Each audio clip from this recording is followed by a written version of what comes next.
పాలు ఫ్రిడ్జ్ లో పెట్టావా? ఏమైంది మీ అందరికి? నీకు పొగరు బాగా ఎక్కువైందే. ఏయ్, తగ్గించుకుంటానని చెప్పు. ఇప్పుడు మీకేం కావాలత్తయ్యా? మేము చెప్పింది నువ్వు వినాలి. ఇప్పటి వరకు నేను వింటూనే వచ్చాను కదా అత్తయ్యా. మేం మాట్లాడుతున్నప్పుడు మధ్యలో దూరి అసలు మిథున శోభనం గురించి ఎందుకు మాట్లాడావు? గుర్తు చేశాను, అది కూడా తప్పేనా? హే, నువ్వు కావాలని టాపిక్ డైవర్ట్ చేయడానికి మాట్లాడావు. నువ్వు మాకంటే ఆ మిథున మీదే అభిమానం చూపిస్తున్నావెందుకు? అభిమానం చూపించడానికి అర్హత ఉండాలి. మీరు చేసే పనులకి నాకు కంపరంగా ఉంది.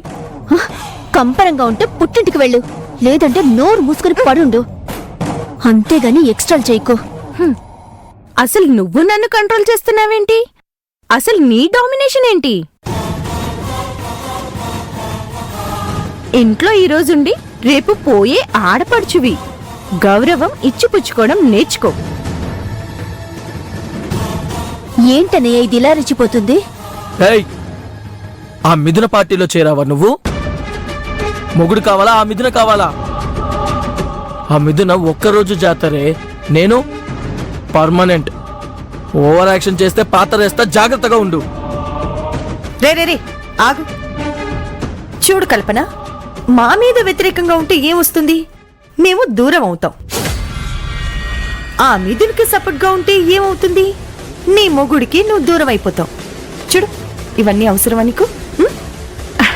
అత్తయ్య, నేను మిథున వదినని అభిమానిస్తాను, తనకి సపోర్ట్ చేస్తాను. అలాగని మీ విషయంలో నేను మీకేమి చెడు చేయలేదు కదా.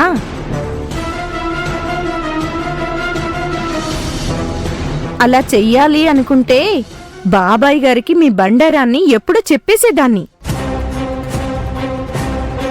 నేను నోరు తెరవకుండా ఉండాలంటే జాగ్రత్తగా ఉండాల్సింది మీరు, నేను కాదు. గుర్తుపెట్టుకోండి.